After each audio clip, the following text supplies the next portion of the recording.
Ya, pemirsa, selamat datang di Berita Petang, yaitu di mana hari ini di Breaking News di PIB TV bersama saya pembawa berita Hasbi Rahman akan menginfokan ataupun memaparkan sebuah berita dengan penjelasan proyek kereta cepat yang sedang berlangsung di Indonesia. Baiklah, untuk pemirsa, jika kalian sudah merasa penasaran, di sini sudah ada yang terlibat, reporter saya, reporter dalam PIB TV dengan nama Muhammad Bayu Ramadan yang sudah berada di tempat ataupun di lokasi dengan kontraktornya yaitu Muhammad Fahrijal Firdaus yang dimana mereka akan bertanya tentang apa itu kereta cepat, mengapa ada kereta cepat, dan apa dampak dari kereta cepat bagi warga setempat. Baiklah, pemirsa, kita lihat ataupun kita saksikan. Ya, terima kasih Bapak Hasbi atas waktu serta izinnya. Saya di sini telah terhubung dengan salah satu kontraktor yang bernama Bapak Fahri Firdaus. Iya Bapak Fahri, saya di sini ingin menanyakan tiga buah pertanyaan. Pertanyaan yang pertama, apakah itu kereta cepat? Serta berapa biaya yang dikeluarkan untuk membangun kereta cepat? Yang terakhir, berapa lama pembangunan itu kereta cepat? Silahkan tolong dijawab Bapak Fahri. Terima kasih Bapak Bayu. Di sini saya akan menjelaskan tentang kereta cepat. Kereta cepat merupakan kereta yang berkecepatan di atas 200 km per jam. Biasanya ada di kisaran 250 sampai 300 km per jam. Nah, untuk masalah biaya yang dikeluarkan oleh PT Kereta Cepat Indonesia Cina ya 80 sampai 81,95 triliun. Nah, untuk waktu proses pembangunannya, menurut Menteri Perhubungan Adhita Irawati menyampaikan akhir tahun 2021. Nah, sekarang proyek telah berjalan 44%. Untuk lahan pembebasannya sudah sampai 99%. Terima kasih Bapak Bayu. Ya, terima kasih Bapak Fahri atas jawaban serta tanggapannya. Ya baiklah pemirsa, mungkin itulah cuplikan dari reporter kami dari PIB TV. Apa tanggapan dia dan apa jawaban dari kontraktor? Ya baik, terima kasih kepada reporter Muhammad Bayu dan Pak Kontraktor Muhammad Fahri. Terima kasih untuk penjelasannya. Baik, kali ini kita sudah terhubung kepada Ketua RT ataupun warga setempat. Silahkan. Nama saya Andreas Setiavin Habib Jaya. Saya akan menanggapi tentang dampak dari proyek kereta cepat ini bagi warga. Dampak yang sangat terasa sekali bagi kami adalah banjir yang menggenang di lingkungan kami. Saya pikir para kontraktor yang berada di proyek kereta cepat tersebut tidak mengawasi drainase di lingkungan tersebut, karena drainase tersebut tertutup oleh beberapa material yang sangat merugikan bagi kami, karena air yang menggenang kemarin itu tidak berwarna coklat, yang berarti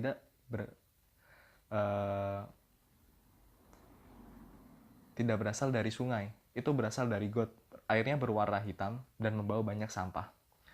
Tapi ketika warga kami sudah mulai protes, ketika tanggul air di sekitar proyek kereta cepat itu diangkat, banjir sudah menghilang. Maka kita bisa menyimpulkan bahwa para kontraktor yang ada di sana tidak mengawasi dengan betul dalam dampak lingkungan. Untuk dampak setelah proyek kereta cepat ini jadi adalah, bagi kami mungkin akan tercipta titik-titik ekonomi baru yang akan menunjang ekonomi masyarakat serta mempermudah transportasi masyarakat, karena judulnya saja kereta cepat. Dan mungkin ini akan menjadi kemajuan infrastruktur bagi Indonesia, karena kita tahu beberapa negara maju yang lain sudah mempunyai kereta cepat yang menunjang infrastruktur dan perekonomian negara-negara tersebut. Tapi sayangnya, di balik semua dampak positif tersebut, kami mengkritisi satu hal, di mana kereta cepat ini memakan biaya listrik yang sangat tinggi, dan itu akan sangat berdampak bagi seluruh masyarakat. Ya, mungkin tanggapan saya segitu saja.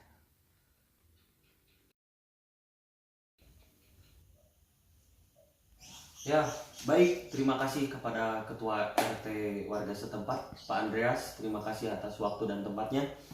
Kali ini kita pemirsa sudah terhubung juga kepada Presiden Republik Indonesia, yaitu Pak Dik Febrian. Halo Pak. Kepada Bapak Hasbi, saya akan menjelaskan kenapa ada pembangunan kereta cepat. Pertama, kita akan mengurangi kemacetan di negara-negara kita, di kota-kota terbesar kayak Jabodetabek, Bandung, dan kota-kota lain. Juga untuk mempermudah akses warga kita ke tujuan dengan cepat gitu. Dan untuk pembangunan ini, apabila ada pihak yang dirugikan, mohon maaf, dan insya Allah akan segera selesai. Akan ada pihak yang saling menguntungkan gitu. Baik, Pak Presiden, Pak Dik, terima kasih atas tanggapan Anda. Ya pemirsa, seperti inilah tentang argumen ataupun pendapat yang sudah diadukan antara warga setempat, kontraktor, maupun presiden itu masing-masing. Baiklah pemirsa, sampai di sini saja tentang penjelasan proyek kereta cepat. Salam saya, salam hangat saya, berita sore. Jadi belum sampai 50%, proyeknya baru 44% di stop karena dianggap mengganggu bukan hanya jalan tol, ini juga dituding sebagai penyebab banjir di awal tahun kemarin dan di Februari minggu lalu. Nah, benarkah sebenarnya itu karena si kereta cepat Jakarta-Bandung? Nah, kami akan gambarkan kepada Anda fakta-fakta tentang proyek kereta cepat Jakarta-Bandung yang merupakan bagian dari proyek yang lebih panjang lagi, yaitu Jakarta-Surabaya. Oke, yang pertama, kereta Jakarta-Bandung ini memiliki panjang rel sekitar 142,3 km. Nah, kecepatan kereta sebenarnya bisa mencapai 420 km per jam. Tapi karena kalau Anda lihat nih stasiunnya akan ada 4 stasiun, mulai dari Halim di Jakarta, berhenti di Karawang Jawa Barat, lalu di Bandung Barat ada Walini, dan sampai di Tegal luar di wilayah Bandung. Memang ini tidak sampai di kota Bandung, masih agak pinggiran sekali. Jadi karena jaraknya sangat-sangat pendek, maka jarak tempuh si kereta cepat ini diperlambat menjadi sekitar 350 km per jam. Sehingga waktu tempuhnya adalah 36 menit sampai 46 menit lah untuk dari Jakarta di Halim sampai ke Bandung. Proyeksi harga tiket dengan anggaran yang mencapai triliunan rupiah ini kalau diproyeksikan adalah Rp300.000. Ini adalah untuk kelas 2, nantinya akan ada beberapa kelas dibagi di kereta cepat. Sementara kapasitas penumpangnya mencapai 356 penumpang. Ada yang bertanya-tanya sebenarnya, ini emang laku ya nanti ya? Kan kalau Jakarta-Bandung tuh kita udah punya tol, bahkan udah ada elevated. Kita punya kereta, udah ada Argo Parahyangan. Bahkan PT KAI ini menambah untuk Jakarta-Bandung kereta panjang seperti Argo Wilis, Mutiara Selatan sekarang juga melayani Jakarta-Bandung-Jakarta saking banyaknya penumpang yang ingin menggunakan kereta. Jadi pertanyaannya bakal laku nggak sih? Apalagi tiketnya kalau dibandingin sama kereta kan cukup mahal ya. Kereta kan sekitar 150.000 lah, 110 sampai 150.000. Tapi memang feasibility studies yang sudah dilakukan mengklaim bahwa sebenarnya akan banyak penumpang dan masyarakat yang terbantu dengan adanya kereta cepat ini. Kalau kita tilik lagi ke belakang sejarahnya, sebenarnya kereta cepat ini sudah dimulai pembahasannya sejak masa Presiden Susilo Bambang Yudhoyono. Ketika itu sebenarnya Jepang ini yang masuk, yang kemungkinan akan menggarap proyek ini. Tapi ketika dibahas dan akhirnya disahkan, ketika era Presiden Joko Widodo, Tiongkok masuk dan memenangkan proyek. Pertanyaannya kenapa sih kok akhirnya Tiongkok yang masuk? Jadi kalau melihat dari lamanya tahun pemberian kredit dan juga bunga antara Jepang dan Tiongkok ini sama aja. Jepang memang bunganya kecil sekali, 0,1%, tapi waktunya lebih pendek, 40 tahun. Sementara Tiongkok bunganya lebih besar, saudara, 2%, tapi lebih panjang juga nih, 50 tahun. Lalu kenapa pemerintah akhirnya milih Tiongkok? Padahal kan kelihatannya Jepang lebih menguntungkan. Nah, ada poin yang jadi yang sangat digarisbawahi oleh pemerintah, yaitu kalau Tiongkok mau menggunakan skema bisnis to bisnis. Jadi sama sekali tidak ada pemerintah di dalamnya. Sementara kalau Jepang menginginkan ada dana pemerintah yang digunakan sebagai jaminan. Ini sama sebenarnya skemanya dengan MRT yang sekarang dilakukan oleh JICA ya, JICA itu. Nah, kalau di Tiongkok skema yang akhirnya disahkan ini, skema bisnis to bisnis membuat pemerintah tidak perlu berutang.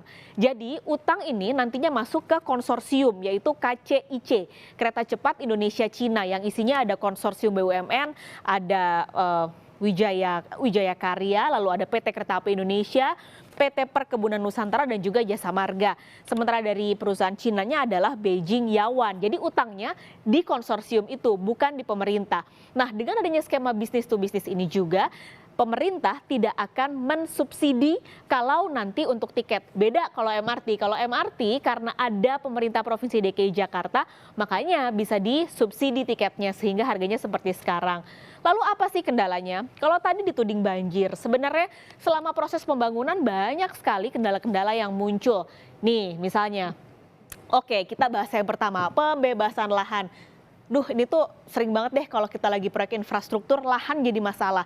Sama di kereta cepat juga, bahkan kemarin ada beberapa masalah lahan seperti kepemilikan, lalu juga luas yang berubah-berubah, membuat pembebasan lahan menjadi sangat terhambat. Yang kedua, nah ini relokasi sutet dan fasilitas umum ditambah dekat dengan pipa Pertamina. Anda ingat tahun lalu sempat meledak pipa Pertamina yang dekat dengan kereta cepat. Nah ini permasalahannya karena kereta cepat Jakarta-Bandung ini melewati jalur-jalur seperti sutet, ada pipa-pipa PDAM, pipa-pipa SPBU yang kalau di total ada 460 fasilitas umum yang harus direlokasi. Bahkan sutet aja dari 32 yang harus dipindah baru 20 yang kelar dipindah.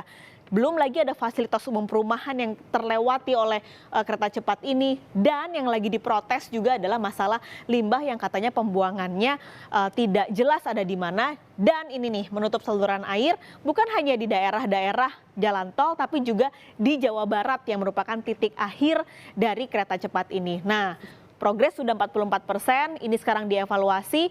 Mudah-mudahan harapannya tidak ada lagi kendala-kendala seperti ini karena memang sudah banyak sekali yang dikorbankan, sudah banyak dana yang dikeluarkan demi adanya infrastruktur untuk membantu perpindahan masyarakat dari Jakarta ke Bandung dan sebaliknya.